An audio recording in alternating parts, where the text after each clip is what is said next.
Hello everyone, आज के lecture में हम देखेंगे judgment section 353 of CrPC. Judgment जो है सेक्शन 353 के अंदर दिया गया है। इसके अंदर बताया गया है कि जजमेंट जो है वो कैसे देगी कोर्ट, के कहाँ पे प्रोनाउंस करेगी, किस समय प्रोनाउंस करेगी, किस तरीके से प्रोनाउंस करेगी।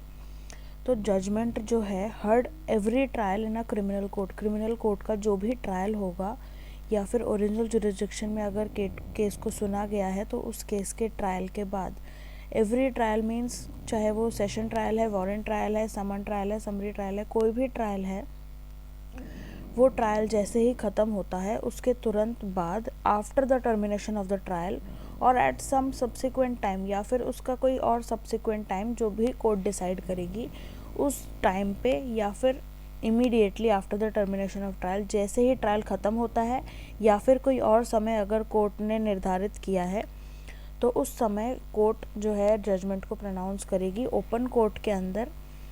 एंड अगर कोर्ट ने कोई और सब्सिक्वेंट टाइम को निर्धारित किया है तो कोर्ट एक नोटिस देगी और पार्टीज या प्लीडर को, और ये उनको बताएगी कि इस दिन जजमेंट दी जाएगी।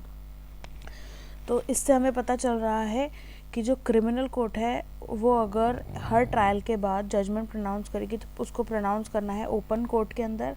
जजमेंट कौन प्रोनाउंस करेगा? प्रिसाइडिंग ऑफिसर, जो कोर्ट का प्रिसाइडिंग ऑफिसर होगा वो जजमेंट प्रोनाउंस करेगा।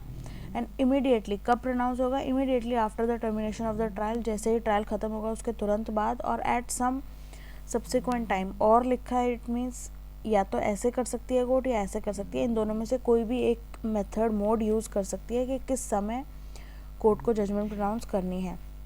एंड अगर सब्सिक्वेंट टाइम फिक्स कर रही हैं तो कोर्ट को नोटिस भेजना होगा पार्टीज़ को या और प्लीडर को, ये बताने के लिए कि इस दिन जजमेंट प्रोनाउंस होगी, तो आप वहाँ पर प्रेजेंट रहिएगा। अब मोड ऑफ जजमेंट क्या है? Mode of pronouncement of judgment 3 mode दिए गए हैं सेक्शन 353 के अंदर, क्लॉज 1 के अंदर। By delivering whole of the judgment, जो होल ऑफ द जजमेंट है उसको डिलीवर कर दो पार्टीज़ को और प्लीडर को, तो ये हो गया पहला तरीका। सेकेंड है read out the whole of the judgment, पूरी जजमेंट को अगर आप रीड आउट करते हैं ओपन कोर्ट के अंदर तो ये हो गया सेकेंड तरीका।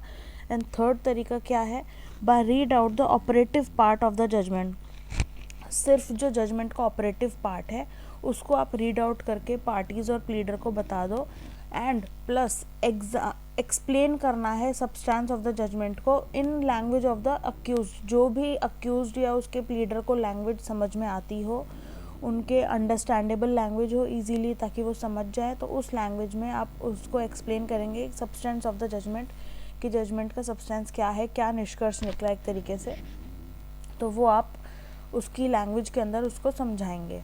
नेक्स्ट है clause 2 subsection 2, where the judgment is delivered under clause A of subsection 1। Subsection 1 के अंदर अगर क्लॉज ए के अकॉर्डिंग जजमेंट डिलीवर की गई है तो क्या होगा? प्रिसाइडिंग ऑफिसर को क्या ध्यान में रखना है? प्रिसाइडिंग ऑफिसर वो ये करेंगे कि वो कॉज करेंगे कि वो राइट डाउन हो जाए शॉर्ट हैंड के अंदर भी, जो जजमेंट है उसको अपने स्टेनोग्राफर को वो बताएंगे कि आप ऐसे ऐसे इसको लिखिए, तो वो शॉर्ट हैंड में लिखवा लेंगे। एंड शॉर्ट हैंड में लिखवाने के बाद जो वो ट्रांसक्रिप्ट बन जाएगी उसको साइन करेंगे। एंड एवरी पेज, जो हर पेज होगा उसका वो रेडी होना चाहिए और उस पर साइन होना चाहिए। And write it in the date and of the delivery of the judgment in open court, and उसके ऊपर वो लिखेंगे date of the delivery of judgment, जिस दिन जजमेंट को डिलीवर किया जा रहा है उसकी डेट उसके ऊपर लिखी होनी ज़रूरी है।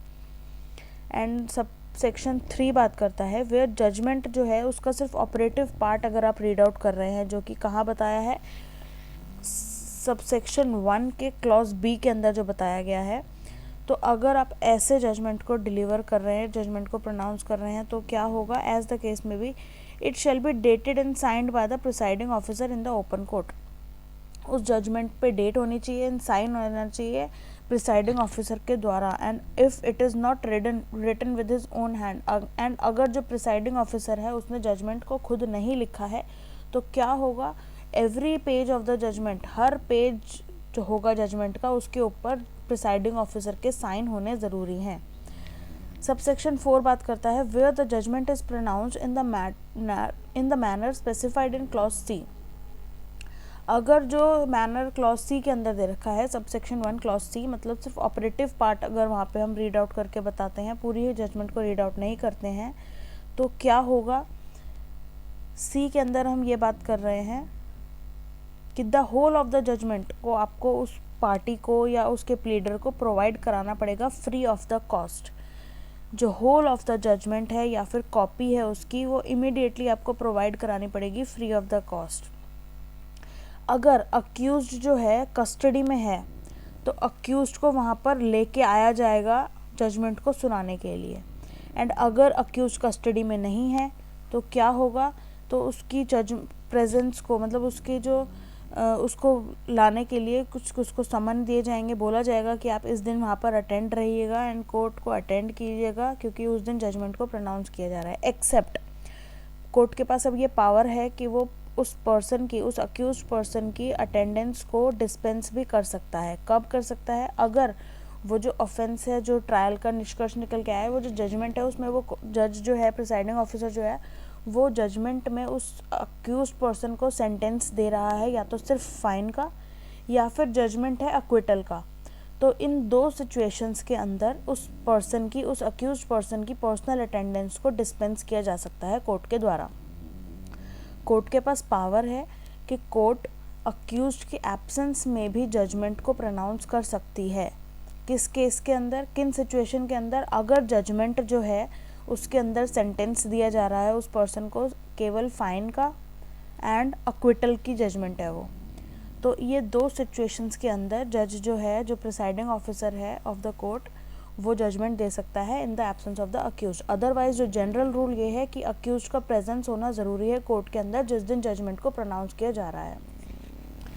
नेक्स्ट है provided that where there is more than one accused, जहाँ पर एक से ज़्यादा अक्यूज है एंड वन और more of them do not attend the court, and एक से ज़्यादा है, 1 2 3 4, इसमें से ये एक अटेंड नहीं करता कोर्ट के अंदर, तो क्या होगा, तो क्या कोर्ट जो है वो अवॉर्ड नहीं कर सकती जजमेंट को, तो क्या कोर्ट जो है प्रोनाउंस नहीं कर सकती जजमेंट को, तो ऐसा नहीं है। बावजूद इसके कि वो पर्सन एब्सेंट है, जो प्रिसाइडिंग ऑफिसर है मे प्रोनाउंस द जजमेंट। क्यों, क्योंकि वो डीले को अवॉइड करना चाह रहे हैं, जिससे केस को डीले में, केस के जो डिस्प्यूट है ये सारा रिजॉल्व करने में, केस के डिस्पोजल में और ज़्यादा डीले ना हो सके, इसीलिए जो प्रिसाइडिंग ऑफिसर है वो ऐसा कर सकता है। उसके पास ये पावर है कि अगर बहुत सारे अक्यूज हैं, उनमें से अगर कोई एक नहीं आता है या 2 नहीं आते हैं तो बाकी तो हैं, तो आप जजमेंट को प्रोनाउंस कर सकते हो। सबसेक्शन 7 बात करता है कि no judgment delivered by a criminal court shall be deemed to be invalid. कोई भी जजमेंट जो क्रिमिनल कोर्ट ने दी है उसको आप इनवैलिड डिक्लेयर नहीं करा सकते। किस रीज़न की वजह से, इस रीज़न की वजह से कि वो पर्सन एब्सेंट था, या वो पार्टी एब्सेंट थी, या फिर उसका प्लीडर एब्सेंट था ऑन द डे, जो भी या फिर प्लेस जिस दिन या टाइम के लिए उसको नोटिफाई किया गया था कि इस दिन जजमेंट प्रोनाउंस होनी है, और उस दिन वो पार्टी और प्लीडर वहाँ पर नहीं आए, या कोई ओमिशन हो गया, उनको नोटिस सर्व नहीं हो पाया, या पार्टी और प्लीडर को बताने में कोई डिफेक्ट हो गया, गलत टाइम एंड प्लेस बता दिया।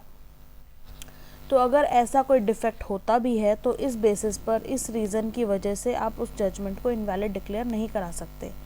नेक्स्ट है सबसेक्शन 8 कि nothing in this section shall be constitute to limit in any way the extent of provision of section 465। Section 465 का जो प्रोविज़न है उसकी एप्लीकेबिलिटी को रोकता नहीं है। इस सेक्शन के अंदर कुछ भी जो इसके अंदर दिया गया है, जो जजमेंट है वो फाइनल है, उसको आप इनवैलिड डिक्लेयर नहीं करा सकते। क्यों, किस बेसिस पे आप इनवैलिड डिक्लेयर करा रहे हो, क्योंकि जो अक्यूज था या कोई भी जो पार्टी थी या प्लीडर था वो एब्सेंट था। ठीक है, वो एब्सेंट था, आपने जजमेंट डिक्लेयर कर दी, बट अगर वो जस्टिस को हैम्पर कर रहा है तो कोर्ट चाहे तो उस जजमेंट को रिवर्स कर सकती है। तो ये कोर्ट के पास पावर है कि अगर ऐसा हुआ है, जजमेंट डिलीवर हुई है एंड अगर वो जस्टिस को हैम्पर कर रही है, तो जस्टिस को बचाने के लिए, जस्टिस को प्रिजर्व करके रखने के लिए आप ऐसा कर सकते हैं। ये पावर दी गई है अंडर सेक्शन 465।